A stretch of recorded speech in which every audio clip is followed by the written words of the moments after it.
Selamat datang di channel Bunda Naya, tempat cerita-cerita drama penuh emosi dan inspirasi siap menemani harimu. Dari konflik keluarga, kisah cinta, hingga perjuangan hidup yang menyentuh hati, semua ada di sini. Jangan lupa klik tombol subscribe dan aktifkan lonceng notifikasinya, biar kamu nggak ketinggalan cerita seru dari kami. Yuk, simak kisahnya sekarang. Ku temukan celana dalam wanita di mobil suami. Ku bongkar di depan mertua saat lebaran. Ini apa, Gantara? Celana dalam siapa ini? Hah? Jangan berakting bodoh di depan aku. Kau kira aku istri yang gampang dibohongi? Aku akan hancurkan hidupmu, satu persatu. Lebaran tinggal 3 hari lagi. Rumah sudah bersih, kue-kue kering tertata di toples, dan koper kecil telah dipenuhi pakaian baru. Hanya satu yang belum Alevina bereskan. Mobil suaminya, Gantara. Biasanya, Gantara yang membawa mobil ke tempat cuci langganan, tapi hari itu dia pamit keluar kota untuk rapat dadakan di Bogor, 2 hari sebelum mudik ke rumah orang tuanya di Bandung. Alevina berdiri di garasi, memandangi mobil hitam metalik itu dengan perasaan aneh. Ada yang ganjil akhir-akhir ini. Entah firasat, entah firik. Ia membuka pintu belakang, mulai membersihkan dashboard dengan lap basah. Begitu melongok ke bawah jok belakang, tangannya menyentuh sesuatu yang terasa lembut, tipis, dan aneh. Ia menariknya keluar pelan-pelan. Celana dalam wanita. Kecil, mewah, berendah, warna merah marun. Bukan miliknya. Alevina terpaku beberapa detik. Jantungnya mendadak berdentum cepat. Wajahnya panas. Tangan gemetar. Mulutnya kering. Apa ini? Bisiknya lirih, hampir tak terdengar. Ia mencium barang itu, aroma parfum asing menyengat, wangi manis yang bukan miliknya. Ia tahu wangi itu. Pernah ia cium sekali, di scarf milik Valeska. Alevina tertawa kecil, pahit. Jadi ini ya, Gantara? Ini yang kamu simpan di balik rapat, lembur, dan dinas luar kota. Ia berdiri, menatap mobil seperti menatap musuh. Lalu, ponselnya berbunyi. Nama, suamiku, muncul di layar.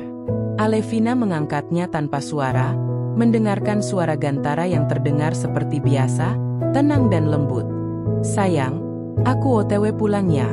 Tadi jalanan agak macet. Mau dibeliin apa?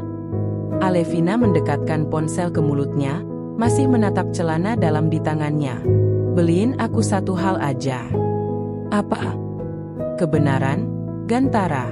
Yang jujur dan gak dibungkus omong kosong. Hening beberapa detik. Maksud kamu apa sih, Vin? Aku nemuin barang. Di mobil kamu. Barang apa? Celana dalam cewek. Hening lebih lama. Apa? Di mana?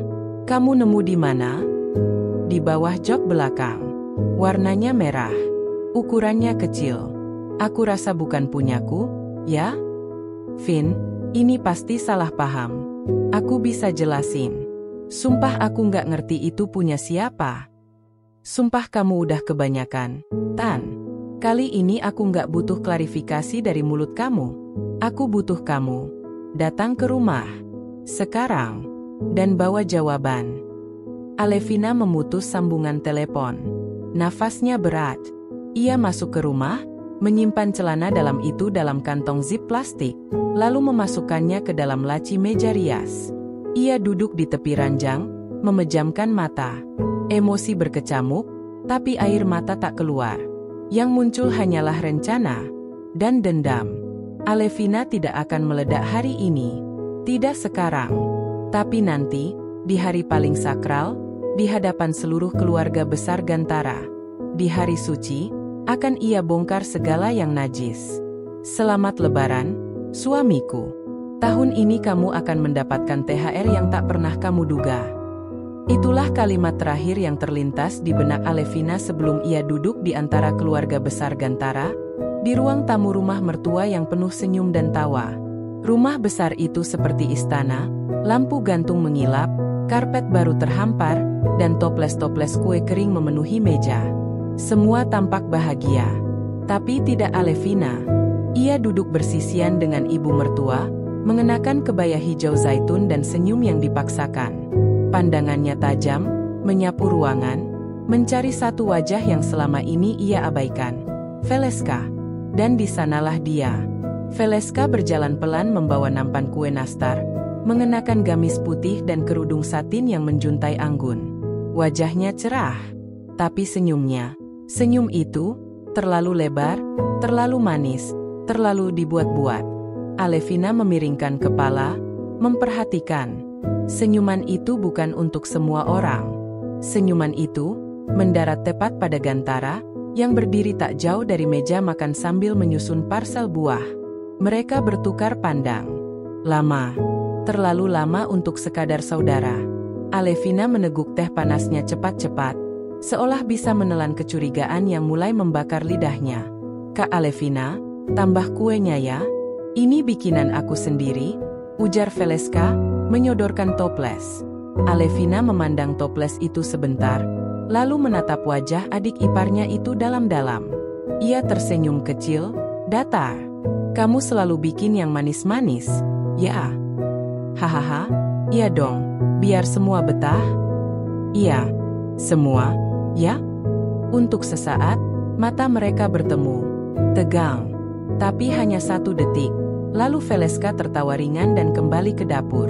Gantara, entah kenapa, langsung ikut berdiri dan menyusulnya dengan alasan mengambil sendok es krim. Alevina berdiri pelan. Ia berjalan ke lorong sempit antara ruang tamu dan dapur, diam-diam menguping. Hanya suara pelan yang bisa ia tangkap, potongan percakapan yang nyaris tak terdengar. Nanti jangan terlalu dekat. Dia curiga? Enggak tahu, tapi jangan aneh-aneh dulu. Suara Gantara dan Valeska. Alevina mundur perlahan, napasnya mulai tidak teratur. Ia ingin menerobos dapur dan menampar dua-duanya saat itu juga. Tapi ia berhenti. Ia tahu, kalau ia meledak sekarang, semuanya akan selesai, tanpa efek, tanpa pembuktian, tanpa penonton. Ia kembali ke ruang tamu, duduk dengan tenang. Vin, kamu kenapa? Mukanya pucat banget, tanya adik sepupu Gantara. Enggak apa-apa. Mungkin karena aku terlalu kenyang, atau terlalu enek sama yang manis-manis. Sore itu, saat semua sibuk bersalaman dan berfoto keluarga, Alevina berdiri paling belakang. Ia melihat Valeska merapikan jilbab Gantara, lalu berbisik sambil tertawa kecil. Gantara tidak menolak. Alevina memotret momen itu diam-diam. Bagus. Bukti visual. Akan kupajang nanti, bukan di Instagram, tapi di ruang makan. Di depan ibu kalian semua. Malam itu, rumah mertua sudah sunyi. Lampu ruang tamu dimatikan, hanya menyisakan cahaya samar dari ruang makan dan lorong dapur. Sebagian besar keluarga sudah tidur, lelah setelah seharian silaturahmi, makan besar, dan saling bermaaf-maafan yang terasa hampa bagi Alevina. Ia sendiri belum bisa tidur. Setiap kali memejamkan mata, bayangan Gantara dan Valeska tertawa pelan, saling lempar pandang, menyentuh lengan, menyusup seperti siluman dalam kegelapan. Sekitar pukul 00.42, Alevina terbangun dari tidurnya di kamar tamu. Ia merasa haus dan menuju dapur untuk mengambil air. Tapi langkahnya terhenti saat mendengar suara pelan dari dalam dapur. Suara Valeska sedang berbicara di telepon. Alevina berdiri di balik pintu kayu, menahan napas. Ia nyaris tak percaya Valeska sebodoh itu untuk menelepon di rumah sendiri, saat semua orang ada di dalam. Iya, tadi dia nanya yang aneh-aneh lagi. Kelihatannya udah mulai curiga. Tapi Gantara masih tenang kok. Enggak, belum. Tapi dia tadi sempat nanya soal parfum. Aku pura-pura bego aja, haha. Nomor rekening masih sama, ya, 08784921. Alevina buru-buru mengeluarkan ponselnya dari saku daster dan mencatat nomor yang disebut Valeska. Tangannya gemetar, napasnya pendek, tapi wajahnya tetap datar. 08784921. Siapa yang kamu kirimi uang? V? Gantara? Atau ada pria lain lagi? Pikirnya. Tenang aja, sebentar lagi juga kelar. Dia pasti meledak di depan semua orang. Dan aku tinggal pergi. Sebentar lagi kelar? Tinggal pergi?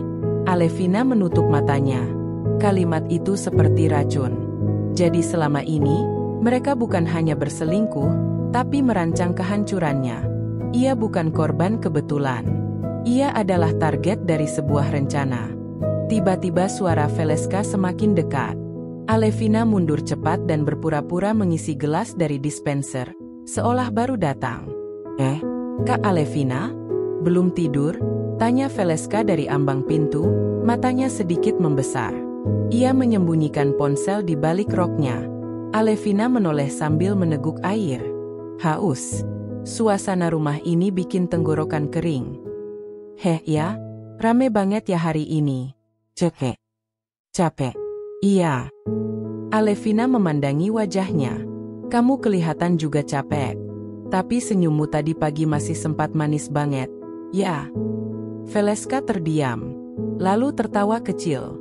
Namanya juga lebaran. Kak, harus senyum.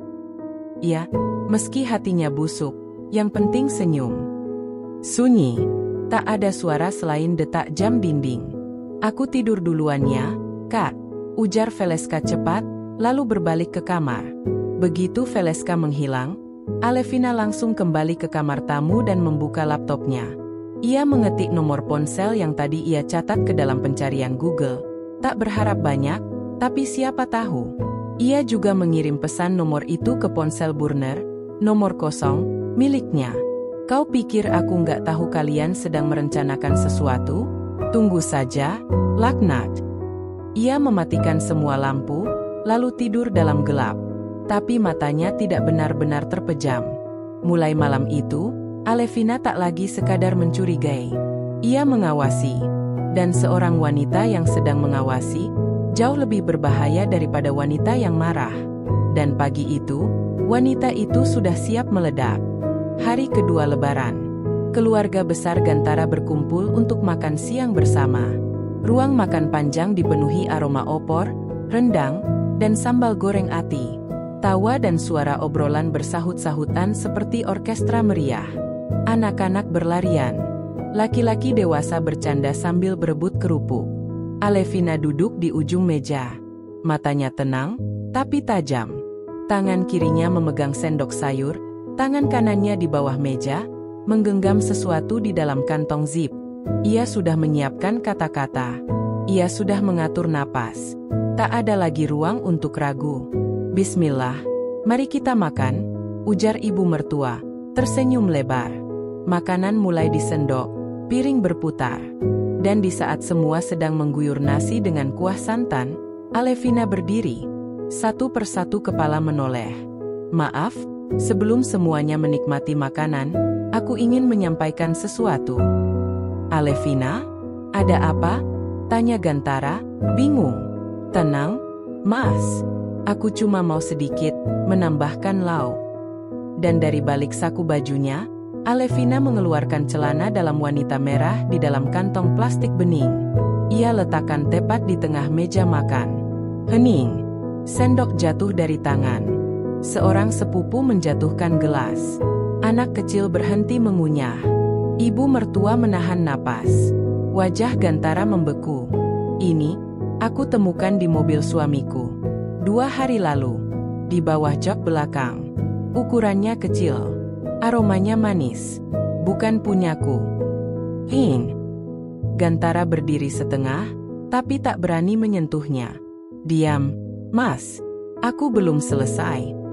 Alevina, ini apa-apaan? Tegur mertua laki-laki, terkejut. Saya juga ingin tahu. Pak, mungkin anak bapak bisa jelaskan. Atau, mungkin adik angkatnya, Valeska, bisa bantu. Semua kepala menoleh ke arah Valeska. Wajahnya pucat. Tubuhnya kaku. Sendok di tangannya jatuh ke piring. Kak, kamu nuduh aku? Suara Valeska bergetar.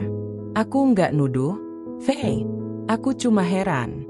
Parfum celana dalam ini mirip banget sama parfum yang kamu pakai. Sama persis. Dan anehnya, kamu dan Gantara sering ngilang bareng selama lebaran. Kayak barusan. Ke dapur. Berduaan. Mau ambil sendok, katanya. Gantara maju, wajah merah padam. Vin, tolong, jangan bikin malu keluarga di hari baik begini. Malu? Yang harus malu itu kamu, Gantara. Kamu dan adik, kamu yang ternyata lebih akrab daripada suami istri sendiri. Aku diam bukan karena bodoh. Aku diam karena aku kumpulkan semuanya. Dan sekarang cukup. Alevina membuka ponsel. Ia putar rekaman suara dari dapur malam itu. Sebentar lagi juga kelar. Dia pasti meledak di depan semua orang.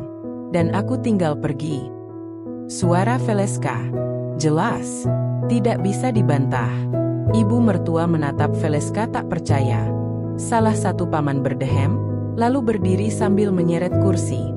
Anak-anak mulai menangis, bingung melihat suasana berubah drastis. Kamu, Valeska? Astagfirullah, teriak ibu mertua.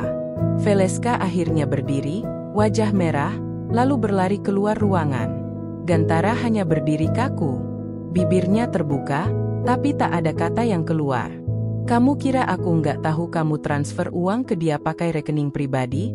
Nomor itu sudah aku lacak. Kegiatan kamu juga. Mulai sekarang, kamu bukan lagi suamiku, Gantara. Aku bawa bukti ini ke pengacara. Rumah, mobil, usaha, semua atas nama kita berdua. Dan aku pastikan, kamu tinggal pakai tangan kosong. Alevina mengambil celana dalam itu kembali, memasukkannya ke dalam tas tangan. Lalu ia menatap ibu mertua yang masih membeku. Maaf, Bu. Saya pamit. Terima kasih sudah menerima saya selama ini. Tapi saya nggak kuat hidup di keluarga yang lebih jago bersandiwara daripada sinetron TV. Dan ia pergi, meninggalkan meja makan yang dulu penuh tawa, kini sunyi seperti kuburan. Di luar rumah, matahari bersinar terang. Tapi di dalam hati Alevina, badai baru saja reda, dan ia siap membangun hidup baru, dari puing-puing pengkhianatan. Atau begitulah ia kira. Karena satu hal belum ia sadari, ini baru awal. Gantara belum menyerah. Namun, Alevina juga belum menunjukkan seluruh kartunya. 3 hari setelah insiden celana dalam di meja makan keluarga, Alevina duduk tenang di ruang tunggu sebuah kantor hukum di bilangan Cipete. Ruangan itu sejuk, bau kopi mahal mengambang di udara, dan wallpaper dinding menampilkan kutipan-kutipan hukum dalam bahasa Latin yang tak ia pedulikan. Dia mengenakan blazer hitam, rambut dikuncir rapi, wajah nyaris tanpa ekspresi. Di depannya, sebuah map coklat berisi segala yang selama ini ia simpan. Bukti, perjanjian, dan rencana balasan. Pintu terbuka. Silakan masuk, Bu Alevina, sapa pengacara, seorang wanita bernama Tisha Ermandala, SH, MH, dengan suara tegas. Alevina melangkah masuk dan duduk. Saya ingin mulai proses perceraian. Segera, tanpa damai. Apakah ada kekerasan, Bu? Tidak secara fisik, tapi secara moral dan martabat, ia sudah menghancurkan semuanya. Tisha mencatat alasan utama perceraian. Alevina menyodorkan flash disk. Perselingkuhan dengan adik angkatnya, rekaman suara, tangkapan layar rekening transfer, dan ini. Ia mengeluarkan salinan rekening gelap atas nama Valeska, yang ternyata terhubung langsung ke akun pribadi Gantara. Dia menyembunyikan uang dari usaha kami, mengalirkannya ke orang lain. Tapi saya tidak datang ke sini sebagai korban. Saya datang sebagai istri yang sudah bersiap. Tisha menaikkan alis. Maksudnya? Alevina membuka map besar dan mengeluarkan salinan asli perjanjian pranikah yang telah ditandatangani dan disahkan notaris 4 tahun lalu, sebulan sebelum mereka menikah. Dalam perjanjian itu, seluruh aset rumah tangga yang dibeli setelah pernikahan akan secara otomatis atas nama Alevina, dengan dalih perlindungan hukum bagi keluarga pihak istri. Gantara saat itu setuju karena ingin terlihat fleksibel dan modern. Saya sudah tahu Gantara orang yang ambisius. Bahkan sebelum kami menikah, saya sudah siapkan kemungkinan terburuk. Dan saya tidak salah. Tisha membaca lembar demi lembar dokumen, matanya menyipit. Ini sangat kuat, Bu. Rumah, kendaraan, bahkan 2 dari 3 usaha yang didirikan selama pernikahan. Semua legal atas nama Anda. Tepat. Dan Gantara tahu ini. Tahu. Tapi dia mengira saya tidak akan pernah berani menggunakannya. Dia pikir saya terlalu cinta. Alevina menutup map itu pelan, seolah menyegel masa lalu. Saya ingin hak asuh penuh atas anak kami. Nafkah? Tidak perlu. Saya punya lebih dari cukup. Tapi saya ingin semua aset atas nama saya tetap aman. Saya ingin dia keluar tanpa apa-apa. Baik, kata Tisha, menatapnya dengan hormat. Kalau begitu, kita mulai dari sini. Tapi Anda harus tahu, pria seperti Gantara tidak akan menyerah begitu saja. Dia mungkin akan membalas. Lewat media, lewat fitnah, atau bahkan manipulasi dokumen. Alevina tersenyum kecil. Kali ini, senyum yang bukan pura-pura. Saya harap dia membalas. Karena saya juga belum selesai. Di tempat lain, Gantara berdiri di balkon apartemen hotel, rokok terbakar di tangan, matanya kosong. Ponselnya berdering. Dia sudah ke pengacara, suara dari seberang berkata, dia pakai perjanjian pranikahnya. Gantara mengumpat pelan. Ia tidak menyangka Alevina menyimpan semuanya begitu rapat, begitu dingin. Kalau gitu, gumamnya, kita mainkan cara lama. Rekam jejak digital, opini publik, pencitraan, dan kalau perlu, balikkan fakta. Wajahnya tersenyum miring. Perang baru dimulai. Dan aku belum kalah. Tertawa terakhir belum tiba. Dan siapa yang akan berdiri tersenyum di akhir cerita, masih belum bisa ditebak. Tapi bagi Gantara, babak kehancurannya sudah dimulai. Pagi itu ia berdiri di depan pagar rumah yang dulu megah, rumah 2 lantai dengan bata ekspos dan taman kecil yang dulu begitu dibanggakan di Instagram. Sekarang pagar besi itu terkunci rapat. Rumah sunyi, tirai tertutup. Bahkan lonceng pintu pun tak lagi bersuara. Bahkan rumah itu sudah bukan miliknya lagi. Maaf, Pak Gantara, ujar satpam baru, kaku. Bu Alevina bilang Bapak sudah tidak berhak masuk. Ada surat kuasa hukumnya juga. Gantara mendengus, menahan emosi. Gue yang bangun rumah ini, tahu nggak? Maaf, Pak. Saya cuma jalankan perintah. Ia menendang batu kecil di depan gerbang, lalu melangkah pergi. Tangannya gemetar, bukan karena udara pagi yang dingin, tapi karena ego yang terkikis habis-habisan. Saat ia kembali ke tempat parkir, kenyataan lain menamparnya. Mobil Fortuner hitam kesayangannya hilang. Di tempat mobil itu biasanya terparkir, hanya ada bekas roda dan lembaran kertas dari pihak leasing yang menempel di tiang parkir. Penarikan karena tunggakan pembayaran selama 3 bulan. Begitu bunyinya. Bangsat, gumam Gantara pelan, wajahnya merah padam. Di telepon, suaranya tak diterima siapa-siapa. Bahkan pengacaranya mulai menggantung. Terlalu banyak celah yang ia buat sendiri, dan semua dimanfaatkan Alevina dengan presisi kejam. Sore itu, ia duduk di rumah kontrakan sempit di pinggir kota. Dinding tipis, suara tetangga bertengkar tembus, air kadang mati. Kontras total dari hidup yang dulu ia banggakan. Di depan laptop tua, ia mengecek portofolio sahamnya. Kosong. Saham dari 2 usaha properti, yang semula atas nama bersama, telah beralih ke nama Alevina sesuai perjanjian pranikah. Legal. Bersih. Gantara terdiam. Tak ada lagi panggilan dari klien. Tak ada undangan acara. Nama, Gantara Shem, yang dulu dielu-elukan sebagai entrepreneur muda teladan, kini hanya jadi tagar di akun gosip online. Berita tentang suami berselingkuh dengan adik angkat, didepak tanpa sisa oleh istri yang cerdas. Dan Veleska, ia mencoba meneleponnya. Nada sambung, tak diangkat. 2 hari berlalu, ia akhirnya mendapat pesan. Maaf Kak, aku pikir kita terlalu jauh. Kita sama-sama hancur. Aku mau bersihkan nama aku juga. Tolong jangan hubungi aku dulu. Jadi gitu. Gantara membuang ponselnya ke sofa. Waktu enak lo nempel kayak lintah. Sekarang gue jatuh, lo kabur, bajingan. Ia menyalakan sebatang rokok, menarik napas panjang. Tapi kepalanya berat. Harga dirinya robek. Dirinya bukan siapa-siapa lagi. Dan lebih menyakitkan dari semua itu, ia bahkan tidak punya satu orang pun yang membelanya. Namun, di dalam dirinya, masih ada satu sisi yang belum mati. Sisi yang membisikkan dendam. Lo kira lo udah menang, Vin? Gue memang jatuh. Tapi lo belum lihat cara gue bangkit. Itulah sumpah terakhir Gantara sebelum menghilang dari radar. Tapi yang tak ia tahu, ada tokoh lain dalam kisah ini yang diam-diam mengatur permainan dari awal. Dan sekarang, topengnya mulai tergelincir. Valeska duduk di meja rias apartemennya yang mewah di kawasan SCBD, mengenakan gaun satin warna gading. Di belakangnya, kaca besar memantulkan bayangan seorang wanita yang nyaris sempurna. Kulit cerah, rambut ikal yang terawat, senyum manis yang pernah membuat siapapun percaya bahwa dia polos, lugu, tidak tahu apa-apa. Tapi tak ada yang tahu bahwa cermin itu sedang retak.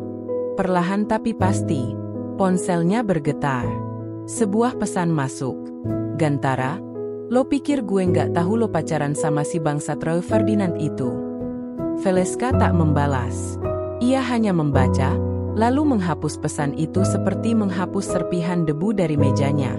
Gue tahu lo cuma mainin gue. Tapi ingat, kita berdua bisa tenggelam bareng. Dia mendengus pelan, lalu bangkit dari kursi. Langkahnya ringan, seperti tak terbebani oleh ancaman. Ia membuka pintu balkon dan memandang kota yang gemerlap di malam hari. Roy Ferdinand, pemilik salah satu jaringan properti terbesar di Jakarta, duda kaya dengan 3 anak, dan koneksi ke pejabat-pejabat penting. Valeska sudah berkencan diam-diam dengannya sejak 6 bulan terakhir, bahkan saat Gantara masih sibuk membangun ilusi keluarga harmonis bersama Alevina. Ia tidak mencintai Roy, tapi ia tahu pria itu bisa memberinya satu hal yang selama ini ia incar, kuasa dan akses. Dan lebih dari segalanya, pengaruh untuk mencabut akar hidup Gantara sepenuhnya. Valeska meletakkan ponsel ke meja kaca. Di atas meja itu, terdapat dokumen warisan keluarga angkatnya, ayah dan ibu angkat yang membesarkannya bersama Gantara. Yang tidak diketahui banyak orang, terutama Alevina, adalah bahwa Valeska dan Gantara tidak pernah benar-benar dekat sebagai saudara. Mereka bukan dibesarkan bersama. Mereka bukan saling menyayangi. Mereka hanyalah 2 anak yang diangkat karena alasan berbeda. Gantara karena menyelamatkan nama baik orang tua angkat, dan Valeska karena kasihan. Tapi kini, setelah kedua orang tua angkat mereka meninggal setahun lalu, tinggal satu hal yang belum diselesaikan. Warisan besar yang nilainya lebih dari 20 miliar rupiah. Dan menurut surat waris awal, Gantara, anak angkat sulung, mendapat bagian lebih besar. Valeska hanya menerima 30%. Itu, sebelum Valeska mulai menyusun rencana. Ia mendekati Gantara. Ia masuk ke dalam celah antara rumah tangga dan rasa kasihan. Ia buat Alevina curiga. Ia buat Gantara lengah. Dan saat semua sudah retak, ia tinggal menunggu semua jatuh. Tapi sayangnya, Alevina tak runtuh seperti yang ia duga. Dan kini, Gantara pun sudah tak lagi punya pengaruh apa-apa. Valeska berdiri di depan cermin besar. Ia tersenyum. Tapi untuk pertama kalinya, ia melihat dirinya sendiri bukan sebagai gadis manis yang licik dan tak tersentuh, melainkan sebagai perempuan yang terlalu banyak mengorbankan hati untuk ambisi. Satu bagian dari dirinya goyah, meski tak ia akui. Ponselnya kembali bergetar. Kali ini dari Roy. Roy, besok ikut aku dinner. Ada menteri perumahan dan 2 pengacara warisanku. Pakai yang elegan. Jangan norak. Ia mematung sebentar, lalu membalas singkat. Valeska, siap. Aku akan jadi sempurna. Tapi sebelum ia menutup layar, satu pesan muncul dari akun Instagram anonim. Cermin retak. Cinta dibayar dengan pengkhianatan. Tapi pengkhianat tak akan pernah menang 2 kali. Tunggu waktumu. Wajah Valeska menegang. Tangannya mengepal. Ia merasa diawasi, diintai, dihantui. Mungkinkah itu Gantara? Atau Alevina yang mulai bermain dalam diam? Malam itu, Alevina menempuh perjalanan panjang seorang diri, menyusuri jalanan sepi menuju sebuah rumah kecil bercat hijau pudar di pinggiran kota Sukabumi, rumah yang menampung ribuan kenangan masa kecilnya. Ia menepikan mobilnya di depan gerbang berkarat yang sudah lama tak disentuh. Di bawah langit kelabu yang digelayuti awan hujan, ia melangkah masuk ke dalam rumah dengan langkah pelan namun mantap. Disinilah segalanya bermula. Dan disinilah sebagian rahasia lama terkubur diam-diam. Suara pintu kayu tua berderit pelan. Aroma lemari tua, kayu lapuk, dan hujan yang mulai turun pelan menyambutnya seperti pelukan seorang ibu. Alevina mengusap debu di rak buku, menatap figura foto dirinya bersama almarhum ibunya, lalu berjalan menuju kamar lamanya. Kamar kecil itu tak banyak berubah. Tirai renda putih masih tergantung, boneka-boneka lama tersusun di pojok, dan di bawah tempat tidur, sebuah kotak kayu masih tertutup rapat dengan pita biru pudar. Tangannya gemetar pelan saat membuka kotak itu. Di dalamnya, ada beberapa surat lama, rekaman kaset mini, dan satu buku harian dengan sampul coklat yang sudah mulai usang. Ia menarik napas panjang, membuka lembar pertama, dan masa lalu pun membanjirinya. 7 Mei 2007. Hari ini aku diam, karena diam lebih kuat dari kata-kata. Aku tahu siapa Valeska, tapi aku tak bisa bilang. Karena kalau aku bicara, semua bisa hancur. Termasuk orang yang aku cintai saat itu. 9 Agustus 2008. Ibu bilang, jangan pernah ikut campur urusan keluarga orang lain. Tapi bagaimana kalau aku tahu keluarga itu menyimpan borok yang bisa menular kemana-mana? Aku dengar sendiri waktu Tante Lastri dan Ibu bicara di dapur. Mereka bilang Valeska itu anak dari perselingkuhan Pak Widarsa, ayah Gantara. Ibunya seorang pembantu di rumah itu, yang akhirnya disuruh pergi begitu saja. Tapi bayi itu tetap dibesarkan, seolah anak angkat. 20 November 2010. Valeska tahu siapa dirinya, tapi ia bungkam. Gantara tidak tahu, atau mungkin tahu tapi pura-pura. Aku hanya pengamat di antara mereka, tapi kadang aku merasa seperti duduk di tengah jaring laba-laba. Semuanya terhubung, diam-diam, pelan-pelan. Alevina menutup buku itu perlahan. Matanya kosong, tapi pikirannya berputar cepat. Jadi semua ini sudah disusun sejak lama, bahkan sebelum aku masuk ke dalam keluarga mereka. Bukan sekadar urusan rumah tangga, bukan sekadar pengkhianatan. Ini adalah pusaran warisan, dosa masa lalu, dan rahasia berdarah yang diwariskan turun-temurun. Kini ia mengerti, mengapa Valeska selalu terlihat terlalu tenang saat keluarga besar membicarakan ayah mereka. Mengapa ia begitu yakin bisa mengendalikan Gantara? Karena dia bukan cuma adik angkat, dia anak darah daging dari kebusukan yang disembunyikan. Alevina berdiri dan menatap cermin tua di sudut kamar. Ia menatap dirinya sendiri, bukan sebagai korban, tapi sebagai seseorang yang sudah sejak awal tahu arah badai akan datang. Ia tidak bertindak sembrono. Ia diam. Ia mengumpulkan. Ia menunggu. Kalau jaring laba-laba mereka menyebar ke segala arah, bisiknya pelan, saatnya aku jadi api yang membakarnya. Dan malam itu, saat hujan mulai turun deras di atap seng rumah, Alevina mengirimkan satu email. Hanya satu kalimat. Ke pengacara pribadi barunya. Subjek, langkah selanjutnya. Saatnya buka aib yang ditutup keluarga besar mereka. Siapkan media. Kalimat itu masih bergema di kepala Alevina saat ia duduk di ruang tunggu kantor notaris pagi itu. Langit di luar mendung, namun hatinya terang. Ia tak lagi gentar, tak lagi ragu. Sudah waktunya menyelesaikan apa yang selama ini hanya ia pantau dalam diam. Ia melirik jam tangan, pukul 9.03. Di hadapannya, tumpukan dokumen yang sudah ia siapkan seminggu terakhir. Dokumen pemindahan aset, surat kuasa penjualan saham, serta perjanjian pelimpahan properti yang dulu mereka beli bersama, yang kini semuanya telah berada di bawah satu nama, Alevina Tanaya. Tak butuh waktu lama sebelum notaris memanggilnya masuk. Bu Alevina, Kami sudah siapkan semua sesuai arahan. Perjanjian pranikah Anda memberi Anda posisi sangat kuat. Setiap transaksi sudah sah. Gantara Prasetya tak lagi memiliki hak atas aset apapun per hari ini, jelas notaris itu, tersenyum kaku. Alevina hanya mengangguk. Selesaikan semua hari ini. Saya tidak ingin ada celah. Termasuk rekening saham PT Auraska Investama. Ya, jual semuanya. Pasar lagi naik, kan? Bagus. Uang hasil penjualan kirim ke rekening utama saya. Setelah itu, ia bergerak ke bank swasta tempat ia dan Gantara menyimpan deposito bersama. Tapi berkat sistem perjanjian pranikah dan pengalihan bertahap yang ia susun sejak awal, kini semua rekening itu hanya bisa diakses olehnya. Petugas bank mengenali namanya dan langsung mempersilakan masuk ke ruang privat. Apakah ibu ingin menonaktifkan kartu akses atas nama Pak Gantara juga? Segera, dan kirim pemberitahuan resmi ke emailnya. Saya ingin dia tahu tepat saat itu juga.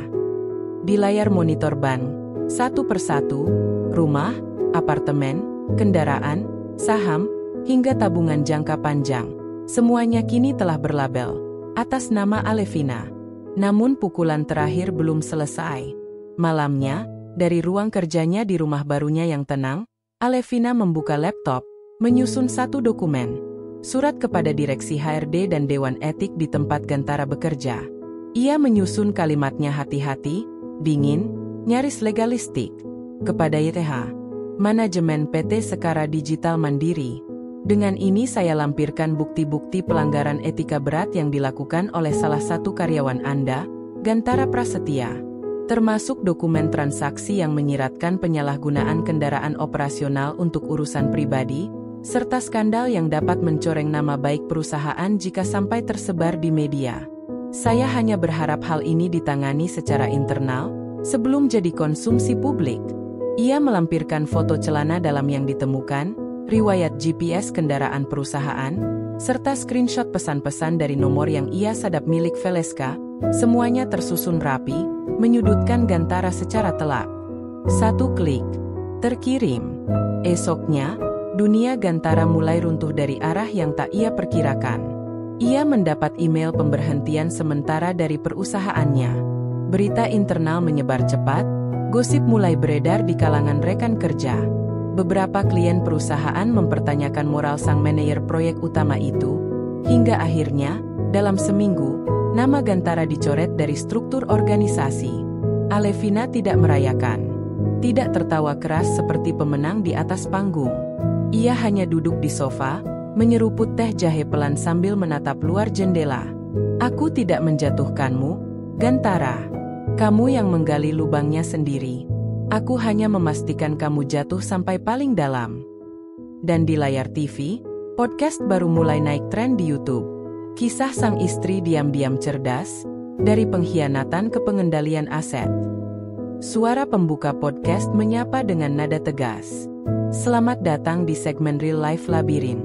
Hari ini kita akan membedah kisah seorang istri yang diam, namun ternyata tahu segalanya sejak awal, dan bagaimana ia menyingkirkan suaminya dengan strategi hukum yang licin dan sah.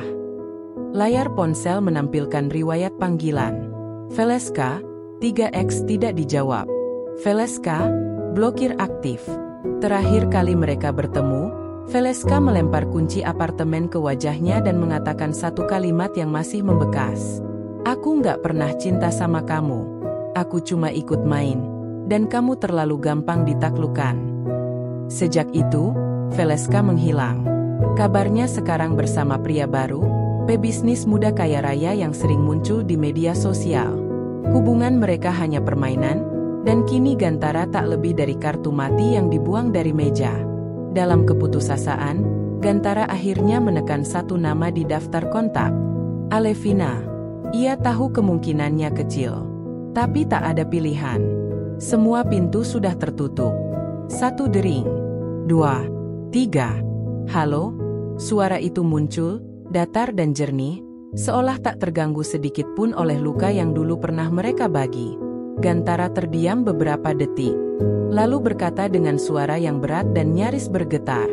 Aku salah. Aku kehilangan segalanya, Lev. Aku mohon, aku cuma ingin kamu tahu, aku minta maaf. Hening. Suara Alevina kembali terdengar. Tetap tenang, tanpa amarah, justru karena semuanya sudah selesai. Aku tak pernah berniat memaafkan. Tapi aku juga tak perlu membencimu. Kenapa? Tanya Gantara lirih.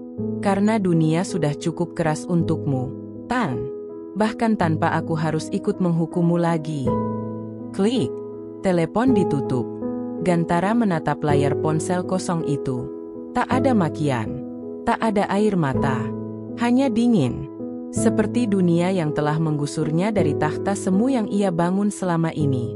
Ia bersandar di kursi plastik retak. Pandangannya kabur. Suara kereta lewat di kejauhan terdengar seperti ejekan. Ia tahu kini ia tinggal sisa, bukan dari cinta, bukan dari kekuasaan, tapi dari harga diri yang ia korbankan demi permainan yang bahkan bukan miliknya. Dan di dinding kosong kontrakan itu, satu cermin kecil tergantung, retak di tengahnya. Untuk pertama kalinya, Gantara benar-benar melihat dirinya sendiri. Lelaki tanpa tahta, tanpa arah, tanpa nama. Namun cerita belum selesai. Karena jauh di tempat lain, seorang pria paruh baya membaca kembali surat lama berisi hasil tes DNA yang disembunyikan bertahun-tahun. Ia adalah mantan asisten ayah Gantara. Dan ia tahu sesuatu yang bahkan Alevina belum tahu. Kalau rahasia itu terbuka, semua bisa hancur. Termasuk Alevina sendiri. 2 hari kemudian, garis polisi melintang di depan rumah kontrakan sempit yang kini menjadi saksi bisu kematian Gantara. Para tetangga hanya berbisik-bisik dari balik pagar. Sebagian memegang ponsel merekam suasana, sebagian lainnya menatap dengan wajah ngeri. Petugas forensik keluar dari dalam rumah sambil membawa kantong mayat. Di dalam, bau anyir darah masih menguasai udara. Di salah satu dinding kamar, terlihat tulisan besar berwarna merah gelap. Balas dendam. Tulisan itu dibuat dengan darah yang sudah mulai mengering.